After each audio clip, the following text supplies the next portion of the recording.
How is it going? This video is about God doesn't owe you a thing. And why do I say that? Because people think that they're owed so much. They think that they're owed this, that, and the other thing.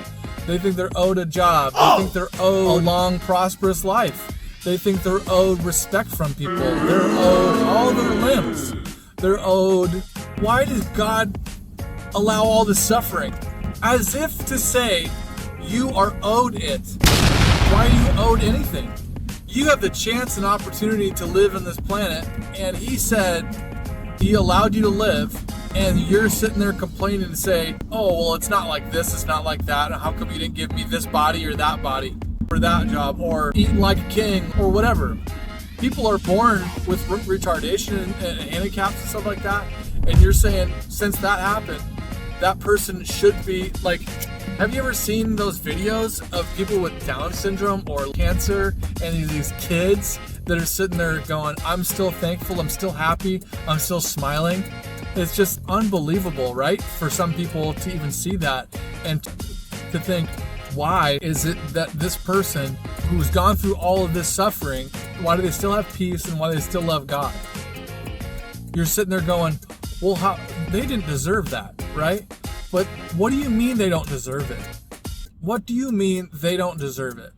And you should be thankful for everything you get. And also, the more you are thankful for what you get, the more you will, because you won't get blessings if you're not thankful. How are you going to get blessed? If you were fruitful with the little things, you're going to get more things. Hi, my name's Jared Dees from TheReligionTeacher.com.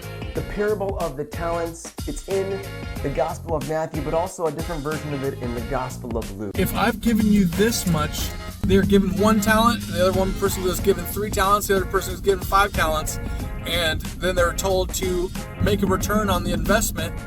If you're given a little bit, you're supposed to make it multiply. That's your job. Okay? And metaphorically, not money necessarily, but He gives you gifts. And the question is, how are you going to use those talents in your life? So take those talents and multiply them. What are your talents? What are your gifts? Multiply them. And the fact is that you could have been the person that got the 1 talent, the 30 talents, or the 5 talents. And you're blaming God for giving you 1 talent when He said, when the point wasn't that you had any talents in the first place, the point was that you did what you were supposed to do, which was what He wanted you to do with it, which was make them more.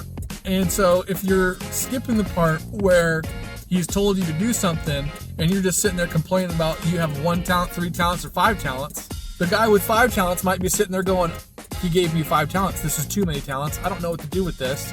He could be just as clueless about what to do with his 5 talents as somebody with 3 or 1. Also, maybe the person with 1 talent could make a really good investment and say, I could make this 1 talent into 1,000,000 talents. And the person with 3 talents might say, I might be able to double my money, but that's the best I can do. The point is, you're supposed to be doing the best you can do. You're supposed to do what's practical. God's supposed to do what's impossible. So it doesn't matter what you got for the talent. So you weren't owed the job in the first place.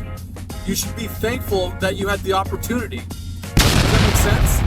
And if you're thankful for the opportunity, then you'll be able to say, maybe this is what I need to do my best. If you're not thankful for the opportunity, how are you going to sit there and do your best? What are you going to do it for? You're not thankful for it, so you're not going to say, I don't really care. You're not going to do anything. So I would say you're not owed a thing. You should be thankful for what you do have, and it's a perspective issue.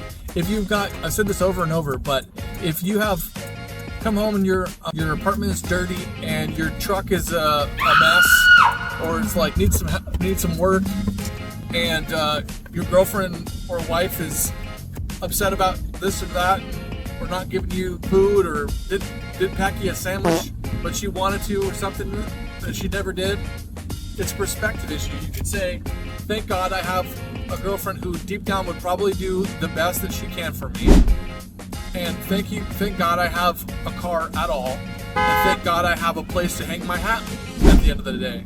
Instead of, I've seen people that live in dirt huts that are happier than some of the people out here. And some of the people out here in the Western civilization think they're owed something. It's crazy. This is their perspective. They think, and the people out there living in dirt huts, they're just thankful for one more day, and it's a perspective issue. So anyways, I hope that helps and encourage somebody, because what it really means to be thankful. And all right, love y'all.